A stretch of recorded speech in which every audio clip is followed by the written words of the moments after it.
Is your lawn looking a little patchy, a little thin, maybe spongy under your feet with some dead grass around? We're going to talk about what is thatch and why we want to get rid of it for our lawn's health.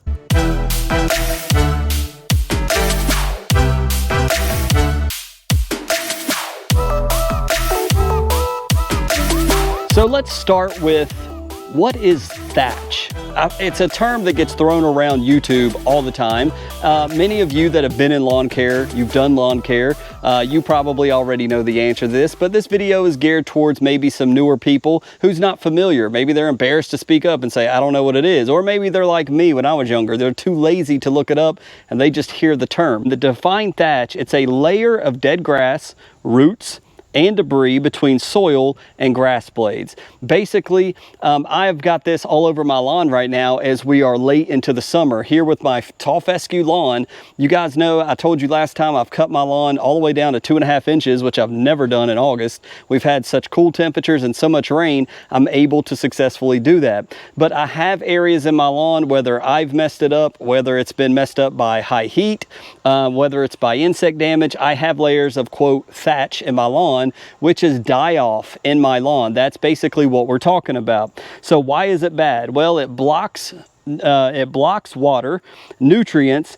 and air, and causes weak grass. It can cause issues in your lawn if this remains. And we know that we're about to go into fall overseeding time, and you don't want all this dead grass in your lawn. It's best to put forth the effort to do things right if you want to be successful, and let's get as much of this thatch layer out of our fescue lawn, all this die-off, all this debris. Let's clear the way so the soil is exposed, so if we aerate, we can aerate straight up grass. We don't have that thatch layer on top. And then when we seed, our seed is going to be able to hit the ground and not lay on top of the dead thatch layer. Here's an example. When I was just over here doing this section that you saw in the beginning of the video, this is an area right by where I film. It's died off right here. It typically happens here. There's multiple ways we can go about doing this, which we'll talk about in a second, but it's an area where you see green grass, but you also see brown dying off and dead grass right here. Fescue doesn't spread by stolons, so it can't push through thick thatch. You need to remove the thatch, and it helps the fescue breathe. So we want to be able to get rid of this for multiple reasons. So now let's get into, well, how do I know? How do I know that I need to dethatch my lawn or remove thatch from my lawn? And one of the ways that you can know this is by, when walking in your lawn, do you feel like you got that spongy feeling underneath your turf? If you feel that spongy feeling under your feet as you walk your lawn, it's a sign you may have a thatch layer there that you would want to remove to make room for the health of the existing turf as well as planting of new turf. If you've got 1/2 inch that you can visibly see, if you can see I've got at least 1/2 inch, if you got a little thin layer of dead grass, not so much a concern, but it's the thicker buildup in your lawn that you want to go ahead and knock that out, take care of it, take the extra muscle power to either dethatch it with a dethatcher or rake that out. Also, water runoff instead of soaking in. Do you have areas in your fescue lawn where you see water running away instead of soaking in? It could be a sign, that there's a thatch layer making that water run off instead of soaking into the soil. And lastly, if the grass looks thin, even when you fertilize, the grass looks super thin. It could be because of thatch. These are some areas that you want to prep. And as we said, if we're going to overseed this fall, we want to go ahead and remove those, especially in the thin areas, to make room for new growth. So what are some of the tools that we can use to get the thatch out of our lawn? Well, we know we can use a manual rake. I just did that on the intro here. I actually just manually raking it, just going to the spots. In my lawn currently, my entire lawn is not dealing with thatch. It's really specific spots in my lawn. A manual rake works. You can use a manual rake, rake it up, throw that thatch in the wheelbarrow, that dead grass, and you wheel it off into the woods. I'm lucky and fortunate enough to have woods behind me. Sometimes when I'm in my backyard here, I can just carry it off. A power rake, which is also known as a dethatcher. I've used both in the example area over here I showed in the beginning of the film. I actually ran the dethatcher over this. I don't want it too close to the ground to actually kill the good grass, and then came back with the manual rake just to rake up all that deadness that the power rake has already pulled from the turf, raked it up, threw it in the woods, and now we got great soil exposure here, so when we overseed, should be no problem whatsoever.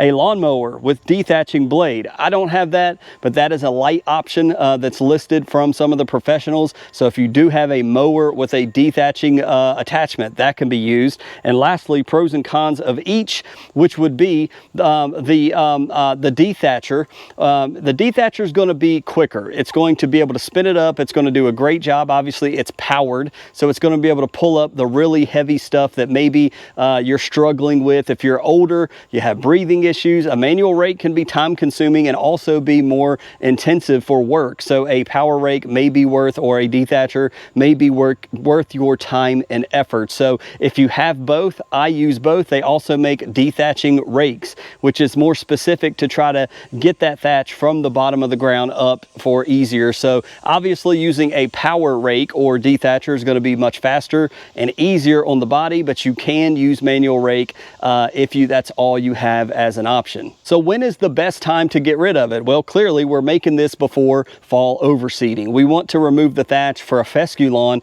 In my recommendation, I like to do this just before I aerate. I don't want that layer of thatch there. When I run the aerator, I want to remove that. That's my number one thing. I mow the grass low. Obviously, that is something I want to mention. You want to mow your grass lower than normal. 2.5 inches is what mine is now, and I'm dethatching without a problem. You can go lower. Then you want to go ahead and remove the thatch in preparation. I would do it at least a week and a half, 2 weeks before you go to aerate and plant your seed. It is possible that the dethatcher, if you use a dethatcher, it can injure the grass a little bit. It will recover, but you may see signs of damage to the turf, and with some rain, with some watering, it will recover. But if you do this just before you do aeration, you're adding double whammy of stress on the turf. It will recover. Don't worry, I've done it several times, but I like to space it out a little bit to give the grass a little bit time to recover.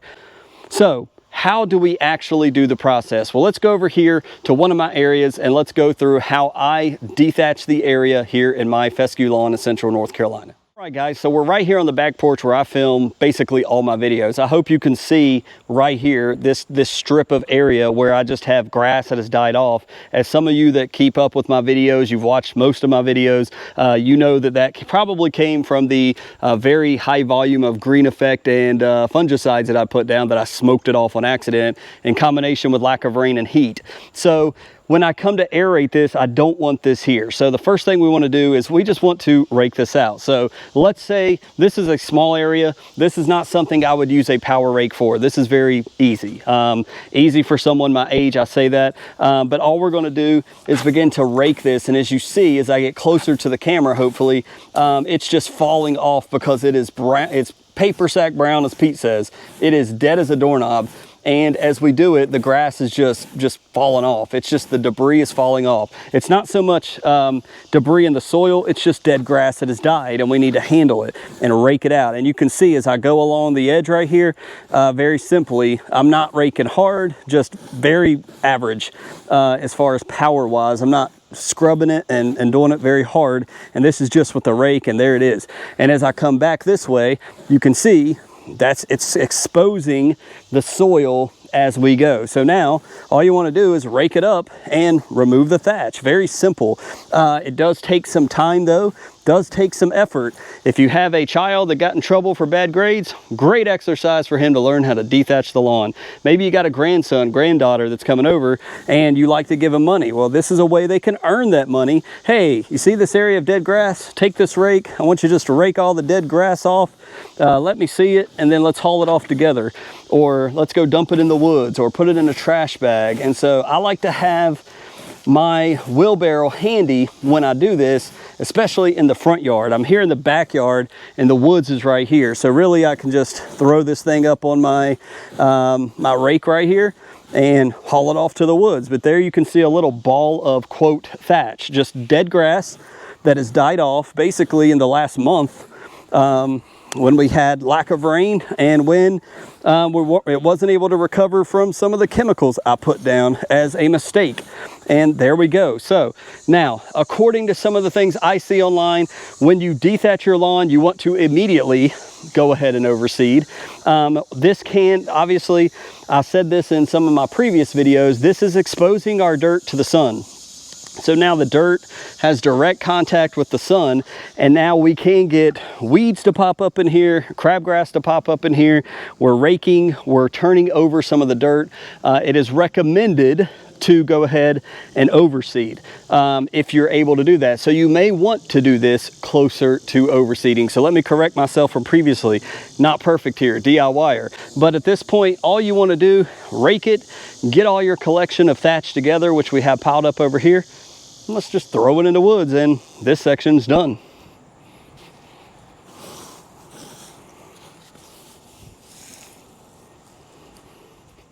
Now, if you choose to do your dethatching just before you overseed, as I said, some of the professionals actually recommend that. Here is some of the thatch we pulled out of my lawn here. You want to make sure that you throw your seed down. You want to make sure you can go ahead and put some starter fert on top of that, maybe even some peat moss to cover it to keep it moist, and water, water, water. We want to keep our seed moist as much as we can possible. If you miss a day or so, not the end of the world. We know grass can grow in the concrete cracks of our driveway, but you want to try to keep it moist the best you can. But otherwise, recapping this video, thatch is something we need to deal with. It is something that can hinder you if you choose, well, not a big deal for me. I see thatch in my lawn, but I'm just too lazy to deal with it. It can be something when you go out and say, hey, I want to go overseed. I feel that coolness of fall coming in. Let me go aerate and throw my seed down. It can be something that you may not have the germination or the establishment of that seed due to the thatch. Well, we've talked about how water can be an issue, not sinking into the soil. Water can be an issue. And if you have more than half an inch, you want to get in there, take care of it. Whether you hire someone to come in and do it for you, whether you do it with a manual rake like what I have beside me, or if you purchase something from Amazon like a dethatcher. This is a Greenworks, and also Sunjoe is another popular one. I will put links to the power rakes or dethatchers in the description of this video. So if this content helped you and you enjoyed it, please hit the thumbs up button, the like button, and subscribe to the channel for more as we continue to prepare for overseeding, aerating coming soon here in my tall fescue lawn here in Central North Carolina. Thank you so much for watching. I'm Mr. Ferguson. Hopefully we'll see you Friday with another video. God bless.